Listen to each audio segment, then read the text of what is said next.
வணக்கம். இந்த வீடியோல சுடலமாடசாமி பிறந்த கதை, வளர்ந்த கதை, வாழ்ந்த கதை, அவர் தெய்வமாக அமர்ந்த கதை, அப்படி ஒட்டுமொத்த கதையும் பார்க்க போறோம்.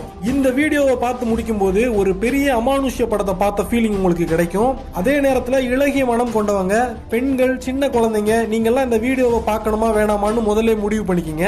ஏன் அப்படி சொல்றேன்னா, இந்த வீடியோல மயானத்துல பேயாக அவதரித்த பேய்ச்சி அம்மாவை பற்றியும் அவருடைய குழந்தையாக பிறந்து சுடுகாட்டிலே எரிகின்ற பிணத்தை எல்லாம் தேடி தேடி ஆவலாக தின்ற குழந்தையை பற்றியும், தான் மட்டும் பிணக்கறி தின்னாமல் சுடுகாட்டில் அலைகின்ற பேய்களை எல்லாம் தன்னுடைய கூட்டாளியாக்கி பிணங்களை எல்லாம் அதற்கு விருந்து வைத்த கதையை பற்றியும், கொத்து கொத்தா பரன்பரனா பலிகள் வாங்கின கதையை பற்றியும், 16 வயசான ஒரு பெண்ணுடைய வாழ்க்கையை சீரழிச்சு அந்த பெண்ணுடைய வயிற்றிலே இருந்த குழந்தையை கருவறுத்த கதையையும் சொல்ல போறேன். இப்படி பல திகிலூட்டும் கதைகள் இந்த வீடியோல இருக்கிறதுனால இந்த வீடியோவை நீங்க முன்னாலே அவாய்ட் பண்ணணும்னா பண்ணிக்கங்க. சரி, சுடலமாடசாமியுடைய கதைக்குள்ள போறதுக்கு முன்னால இதே மாதிரியான ஆன்மீக தகவல்கள் உங்களுக்கு